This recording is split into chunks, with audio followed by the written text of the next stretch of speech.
time to roll up those joints, pack those bowls, and fire up those nails. Because you're listening to Blazin with Bobby Black.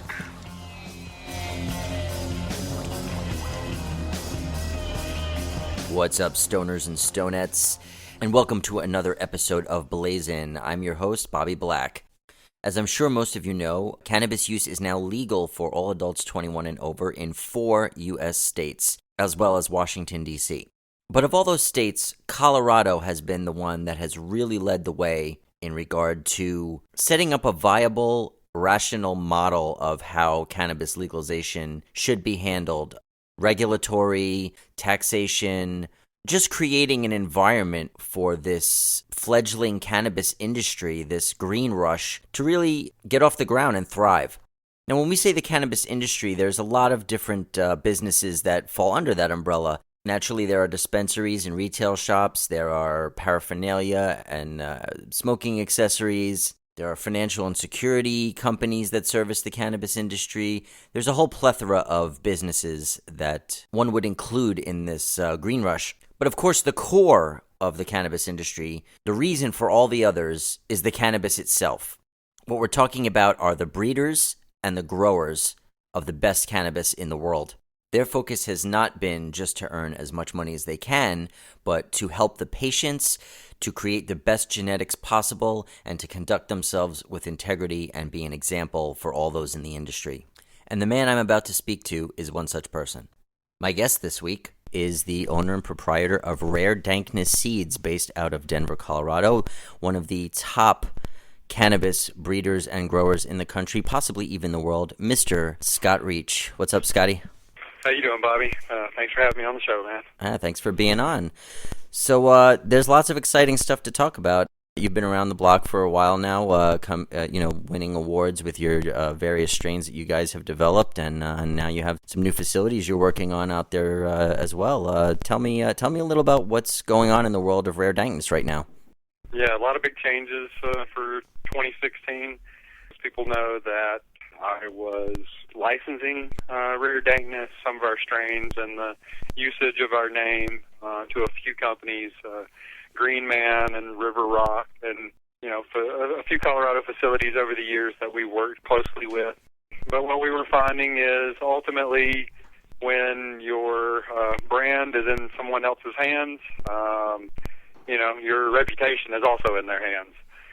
So we got to a point where we realized our destiny was really up to us, and to maintain the level of professionalism and level of quality and level of connoisseur quality herb, we felt it was best for us to go out and design and build our own facility and basically create a fully branded packaged product from seed to concentrate.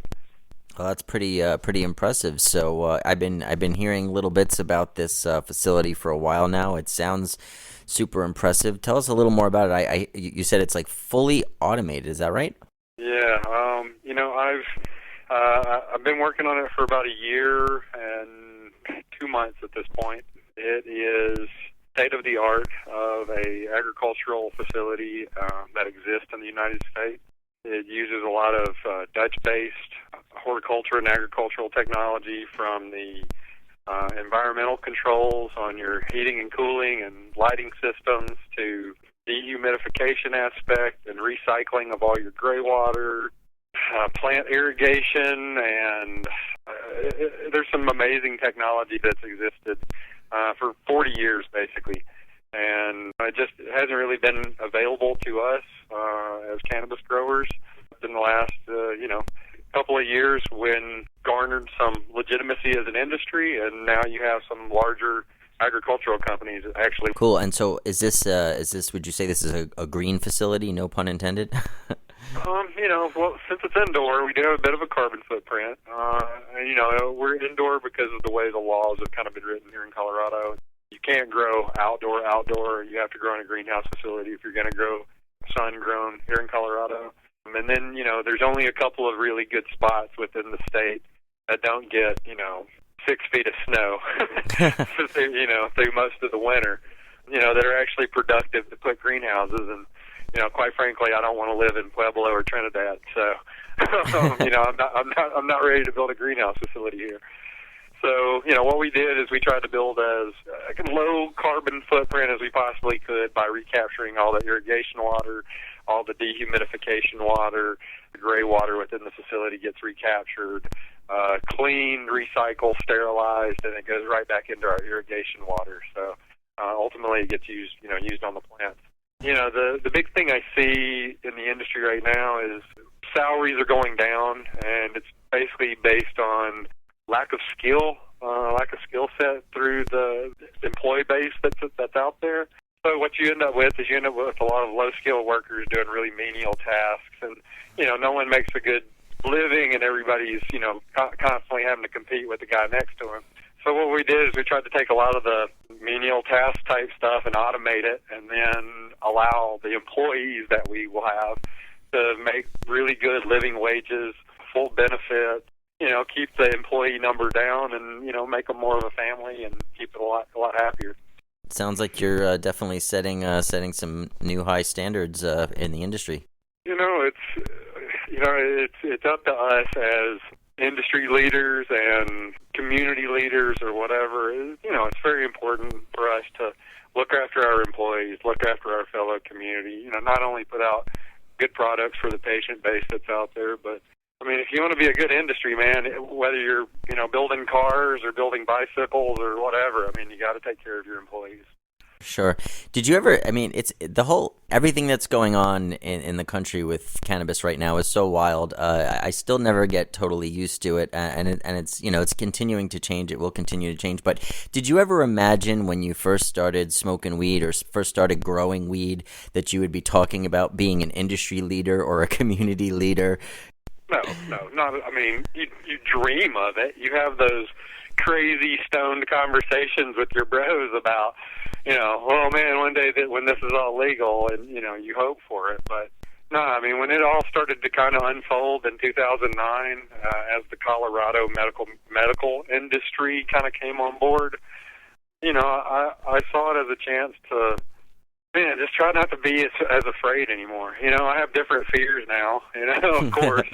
But, yeah, you want to be a legitimate business person. You don't want to break the law, especially for laws that are extremely stupid, And, you hope and pray that something good will come of it. But did I ever think, no, hell no. I never thought I would be an industry leader, no. And I still, I don't consider myself an industry leader, High Times gave me a Trailblazer Award a few weeks ago that I wasn't able to attend, and I had a good friend of mine, Kenneth Morrow, Kay from Tricoms Technology, accept my award for me. Kay is a trailblazer, man. I learned a lot of stuff over the years reading High Times, reading his articles. I don't. How can I be a trailblazer when I've been following a path of somebody else? Sure, and we're definitely going to have Kenny on as a guest as well in the near future. I promise you that. But talking about back when you maybe first started growing or first started smoking, give the listeners a little bit of background about yourself. How did you get involved in the cannabis industry? What made you start growing? I just had this conversation a couple days ago. It's actually pretty funny. I grew up in Alabama. You don't grow in Alabama unless you want to go to jail for a long time. That's just kind of the way it is. You were warned as a kid, even carrying joints around, to not have a joint and baggies and stuff like that. Multiple, bags of weed, separated into strains. All that stuff will get you busted for distribution. Honestly, when I moved to New York, to East Hampton, New York, I was working in the bicycle industry. I worked for this kick-ass shop back then called Cycle Path. Man, I used to get tips all the time and labeled weed, branded weed, Day Wrecker and Northern Lights. And, you would get all these, varieties. And this is, 95, 96. And I went from being just somebody who liked herb to really being intrigued. I was incredibly crazy intrigued about all the cannabis that had strain names and had different effects. And living in New York, it's one of those things. You get to go to Amsterdam because flights from New York to Amsterdam are cheap. You start dabbling over there, and pick up seeds, and it's just natural. It's a natural progression. When I got involved serious, it was really about '99, I would say. That was really my change in mindset. I had just moved from New York to Colorado the year before, and I came out here with the full intention to grow weed for myself, not really to sell to anybody or any of that. And I just realized, like, when I got out here, how many different strains that I had access to all of a sudden, because people were very sharing. The mountain communities are very sharing with genetics. I felt the way to like preserve what I had was to start breeding and creating my own strains to have as backups in case I ever lost moms or genetics.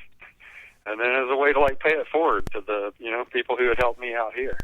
Right on, man. So what were some of the very first strains that you ever bred or developed? Oh, man. Probably the very first cross that I did was 1999, 98, 99. This old blue strain that's been around Colorado for, since the 80s, which is, it's not really a blueberry, but it's like a big fat Afghani that, tastes berry-ish, and they just call it Old Blue. Cross that with Spice of Life, Breeder Steve, Sweet Tooth, and Brothers Grimm's Cindy 99, and they were amazing. They were amazing crosses. And I had friends that when I was making the seeds, they were just like, dude, it's a waste of time making seeds, purposely, not by accident. We've all made seeds accidentally, but purposely. I put pollen from this plant onto this plant to make these seeds. And it was like, nothing good ever comes of that. We've all grown a bunch of Dutch seeds. Like, you might get one good one out of 100 beans, but you're just wasting your time. And like every pack of seeds we cracked, it was like we found something new to grow. It seems like seeds are the bread and butter, even more so than the strains nowadays, like as far as bringing in revenue, no? Man, honestly, right now, the guys making oil.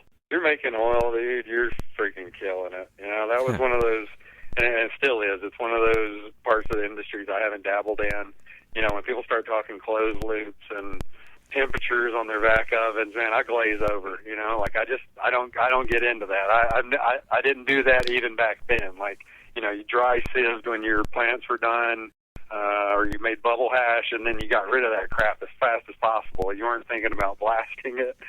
And, I honestly, like, the guys making CO2 pins and the dudes doing oil, just, I'm jealous. I should have invested in that 5 years ago, and I would have been in a lot better position.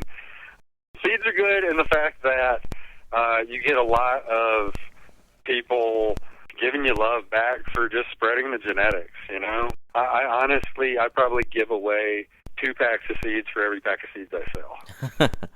What you were saying about dabs and the oil and stuff, as a lot of my listeners will know, I did most of the dab coverage for High Times as the whole dab revolution was hitting, and I had to like really learn a lot of technical stuff really fast just to be able, and I'm certainly still no expert, but I had to learn a lot of terms and a lot of scientific ideas really quickly, because otherwise I didn't know what the hell anyone was talking about. Yeah, honestly, man, like, we're building a Class 1, Division 1 lab in our facility, and I devoted a big part of the space to processing extractions and trying to build a OSHA safe room, like trying to really think ahead. And man, I've had to hire people upon people to help me with that, because I'm very fortunate to have had a connection to the old school and the old guard, as well as the new guard.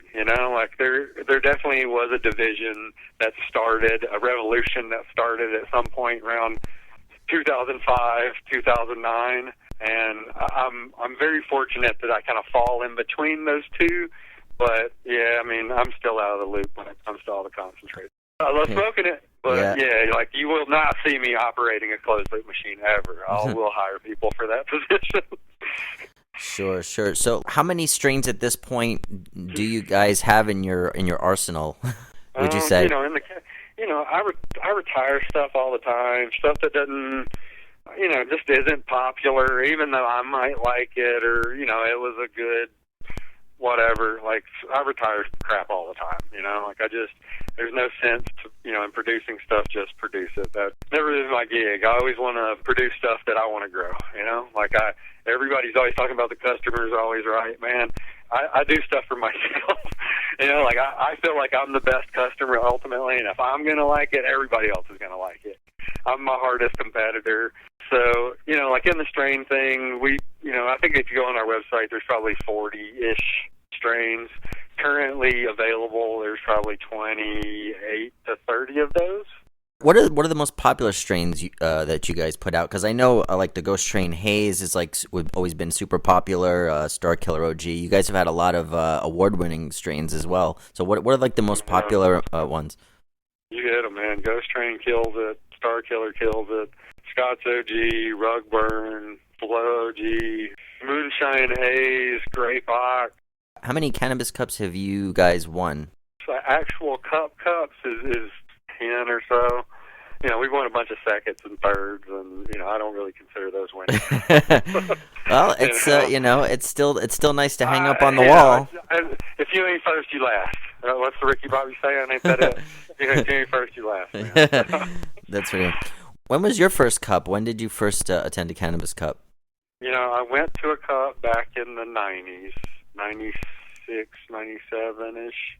And I met Soma back then. It was like one of his first cups. And it was funny. We became friends and we didn't know we became friends. We just had kind of a weird interaction that happened at the show.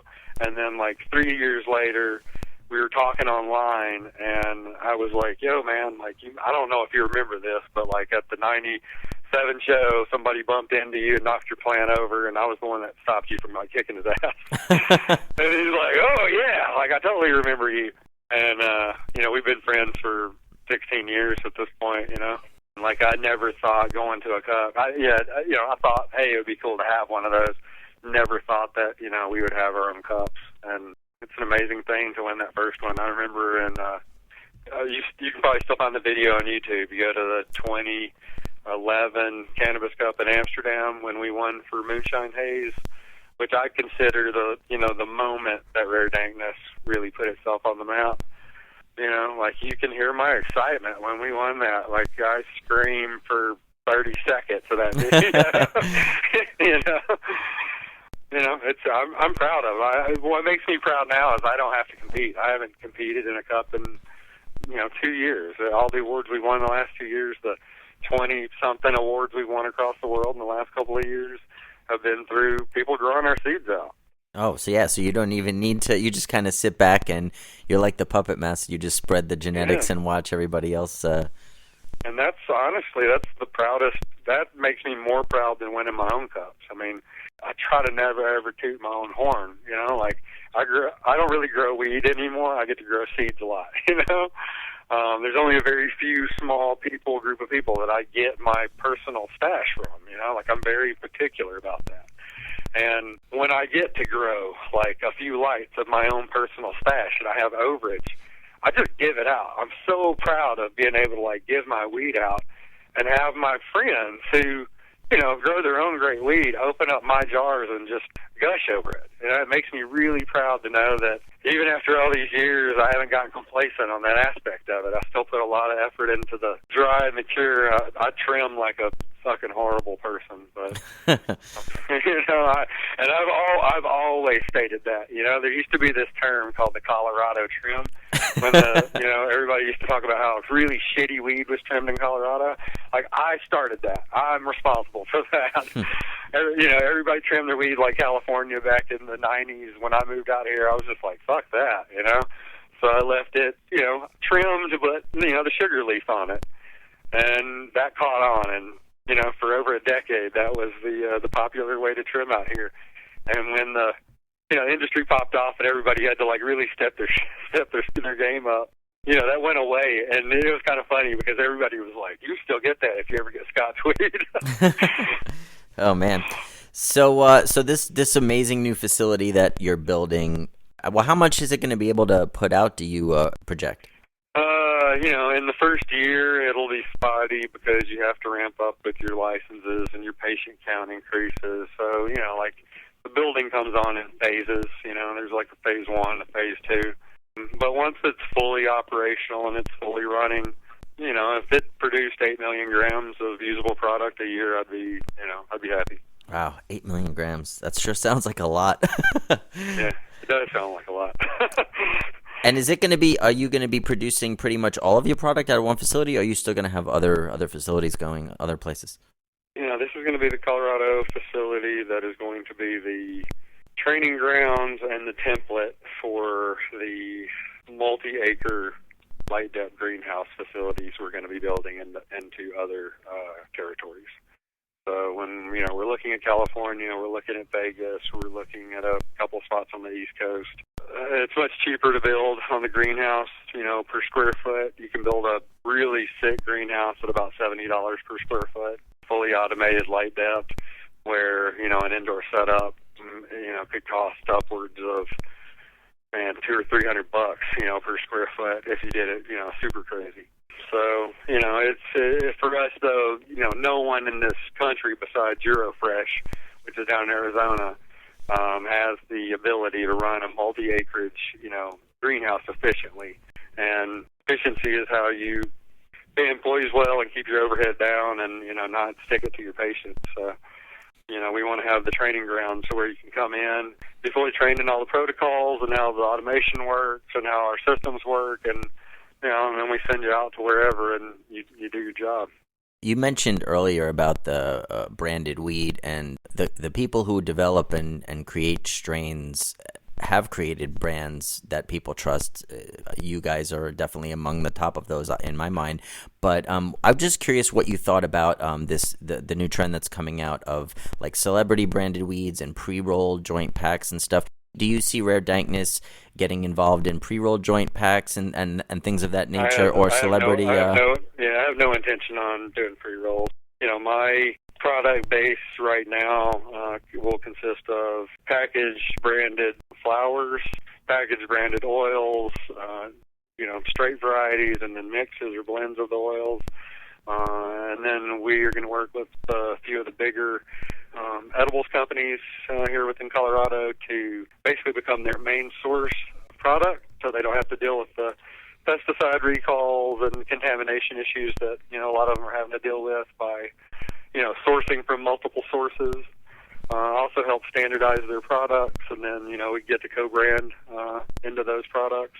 And then our merchandise line. And then from that, vape pens and all the bare necessity type stuff. But we're putting in all the lab work and all the space to branch into, kind of biopharmaceuticals and all that. But I don't want to do that out of house. I want that all to be, in-house and under the brand and under the umbrella. But, it's interesting. Everybody right now, Willie's got his brand, Julian Marley's got his brand, the Marley family's got their brand, Snoop's doing his thing. Honestly, it was kind of funny because when all that was, and all that was going on, we consider ourselves a global brand. I don't really consider myself just a national brand, but, that was definitely the thinking. It was like, well, we're already known for our seeds, we're known for the genetics, we're known for, consulting, we're known for the Cannabis Cup Awards, we're known for, when we had our own shop producing some of the best flowers in the state, why not just, brand it? So, we sat down and did a top to bottom, business plan and business pro forma, and I went out and pitched it to like 64 groups, over like a year's time. So, 6 months. And, like everybody, I'd say 90% of the people we pitched it to thought it was a great plan, great idea. They wanted part of it, but ultimately it was just too much, like they wanted ownership rights, rights to run it, crazy amounts on the interest, things that just I wasn't willing to bend to. And, my game plan from the start was just to get a business loan, like go out, find a bank or find someone who would just do like a straight business loan with an interest rate. And man, it's got to be hard with cannabis as your business though, right? Yeah. I mean, totally. Like I'm building this branded business. People telling me it's a great idea, but at the same time trying to squeeze you, it's just, I know what the squeeze was coming from, and it was because we're a cannabis business, If I was pitching you a dry cleaning business, you'd give me the money and pat me on the back and, like watch me blow up. But because I'm a weed guy with a, associate's degree in metal, in welding and metallurgy, like you're going to bend me over. And, that just was never my game plan. Either it would happen or it wouldn't, like my consulting business, my genetics business, like, oh, that's successful. I didn't really need to do this. It was something that I saw as a chance to better my, my friends, my family, the people that were around me, and then, ultimately do something bigger for the industry. You hit on an important point about the industry, is that not only is it's a new industry and there's a lot of opportunity and there's a lot of money to be made, it's also operating in a gray area legally, obviously, and now you have a lot of corporate money and carpetbagger type people jumping in just looking to make money, who don't have the reputation or the integrity or the history that the people who love the plant and have been involved with the plant for decades in many cases do. So I think that the relationships that you form must be very important, and your reputation, you have to really guard it. Oh man, yeah, definitely. Like that's, well, what you said right there is kind of it's been one of my sticking points. If my wife knew I was about to say this, she'd probably kill me. But But yeah, man, like one of my biggest questions that I've come back with lately, I've become very jaded, I can honestly say, in the last year. I realize how much more charitable we need to be towards just our industry and towards just our fellow man and, just respect and, yada, yada. But, there's just a lack of respect and that carpetbagger mentality that just kind of gets to me. And, one of the questions that comes out of my mouth really, really frequently when I meet new people with money that are coming into this industry was, what were you doing for the last 10 or 15 years? Like, what weed stuff were you into? Anything. Did you donate to Normal? Did you buy High Times? Did you, did you freaking buy eighths from your local weed guy on a regular basis? What did you do? Because I know what I did. And a lot of people actually know what I did, because I was fairly, even though I was underground, I was fairly above board with what I was doing, even being an underground person, being part of the online communities. But, yeah, just what the fuck did you do? What were you doing? Why did this take so long for you to get interested in it? Because, if you had thrown the money in it, if everybody had thrown the money at it a decade and a half ago, it would have happened a decade and a half ago. But it took till just recently for enough people to throw enough cash at it and for our economy to get bad enough for it to become even halfway interesting for it to be a legitimate industry. For sure. And it irks me, man. It irks me. Yeah, well, I got to say that, and I might be a bit biased about this because we've been friends for a while now, but I'm always happy to see people who become successful, who legitimately love the plant and who I know have integrity and who come correct in this industry, and so I'm happy to see you guys building up and creating the brand that you are, because you guys deserve it for sure. Thank you. That means a lot, man. So when is your facility going to be up and running, you think?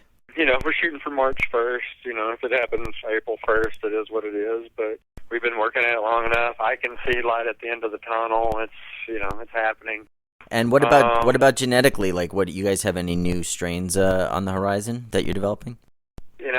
With this new facility, it's like everybody's asking me that, like, oh, what have you worked on for the last year strain-wise? And it's like, I kind of fucked around with a few things, but honestly, like, I've been building this, multi-million-dollar facility.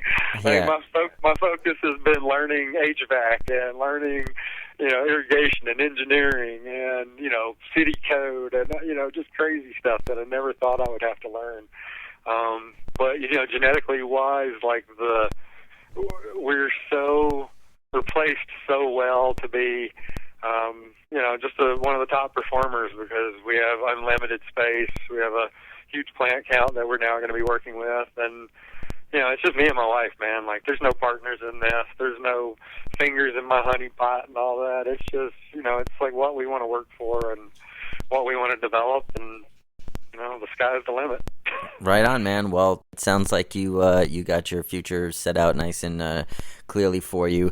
So where can all the listeners find you guys online if they're interested in checking out some of your products and stuff? The easiest is raredankness.com. rare_Dankness on Instagram. You know, like I don't hide on Facebook, so it's outreach on Facebook. So, yeah, man, you know, we're around, and then, you know, I don't get out to as many events as I probably should. And lately, I've been to more business events than I really honestly should be going to. But, yeah, I'm trying to be a face right now for our industry that has, like you said, has a little bit of a history with it. You know, I want to make sure going forward that, you know, people can still grow at home.